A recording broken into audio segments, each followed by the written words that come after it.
Do you really think America's the only one with the grilled cheese? There happens to be a contender, so we're gonna find out if there's a winner.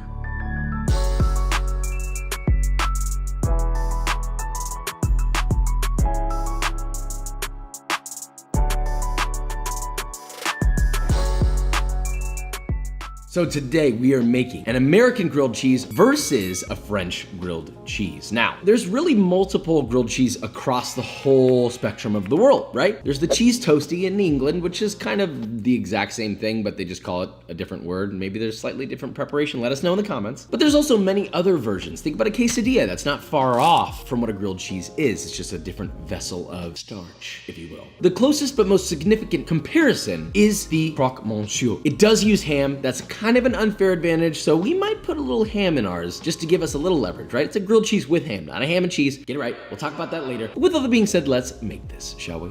Everyone does grilled cheese a little bit differently. We're gonna make a very basic American version. So start off with some sliced sandwich bread, spread some softened unsalted butter onto one side of that slice, make sure the butter gets edge to edge. Heat your pan to medium and place it in the pan butter side down. Now add on 2 slices of your cheese of choice. If we want to go traditional American, then we're gonna use obviously American cheese. Usually I prefer my grilled cheese to have more flavor, but there is a special nostalgia to using American cheese, despite how wrong it feels to my culinary soul. Now add on another slice of sandwich bread, and yes, you guessed it, butter the other side of that bread so it's coated edge to edge as well. Then once the side that's been toasting is a nice golden brown, flip and toast the other side. Here's the key. You don't want to toast too fast or too slow. You want it for roughly about a minute or slightly longer so you have a nice deep toast with a good crunch, and obviously the cheese needs to look like this when you cut into it, because that right there might get you slap your knee till the goddamn cows come home. Now that we have that out of the way, it's obviously not fair to pit a regular grilled cheese against a grilled cheese that also has ham. So now they both have ham. Now let's begin. For the American grilled boy representative, begin with sandwich bread down, 1 slice of pepper jack cheese, 2 thin slices of ham, 1 slice of American cheese, another 2 thin slices of ham, and another slice of American cheese. Top your sandwich just as before, butter the other sides edge to edge, lay in a pan and toast for about 1 minute, flip and repeat on the other side until the bread is beautifully golden brown. When we slice that bad boy in half, what happens? Angels sing.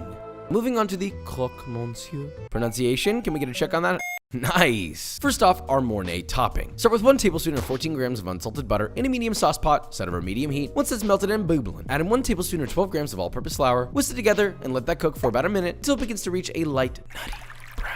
Then whisk in 1 cup or 240 milliliters of whole milk. Let that heat while stirring constantly until it begins to thicken. Cut off the heat and stir in 1 cup or 80 grams of grated Gruyere cheese. Now once that's completely melted and you have a glossy sauce, season it to taste with salt and pepper and an optional touch of fresh grated nutmeg. For the bread, you're going to want a nice quality country sourdough of some sort. Of course, we have many guides for that, but if you have a good local bakery, well, get your ass on over there and support a local business. Slice that bad boy into 1/2-inch thick slices. Load the bottom slice up with grated Gruyere cheese, 2 slices of jambon de Paris. By the way, this ham is a classic choice for this sandwich. I'm not just doing this to sound fancy. Top with some grated Gruyere cheese, and finally, add your other slice. I'm going to spread on more unsalted softened butter, just like the other one. Pop that bad boy into a pan set over medium heat and let that toast for about 1 to 2 minutes, or until you get a deep golden brown crust. Spread some more softened butter on that bread's exposed bare bottom. Flip and repeat on the other side. Once you flip it, lower your heat just slightly, just so that we make sure we melt that cheese without burning your bread. Anyway, once your sandwich is beautifully toasted, pop it onto a small sheet tray, coat the top with your Mornay sauce, a light layer of grated Emmental cheese, pop that under your broiler for 1 to 2 minutes or until the cheese is melted, bubbling, and ever so lightly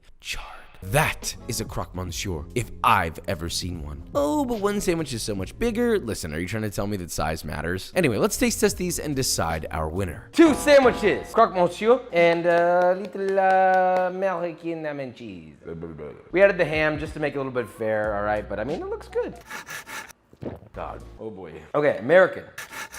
It's not bad either. Look, this is the power of nostalgia. I can eat both of these and say, these are both good. Would I pick this one over the other one? Probably, because I want like a little bit more of an experience usually. But when I eat the American version, I close my eyes and I envision my childhood and I'm frolicking. That is the beauty of nostalgia. This, on the other hand, it's like a culinary experience. The chewy meatiness of the ham. You got that crispy crust on top, the creamy Mornay falls in. You got so many different intense, deeply flavored cheeses. And then of course, this incredible bread. So this is a full-on experience. But this one, back to your childhood, it's still good. And the fact that it can even be in the same ring as this is something special. But you wanna know what else is special? B-roll.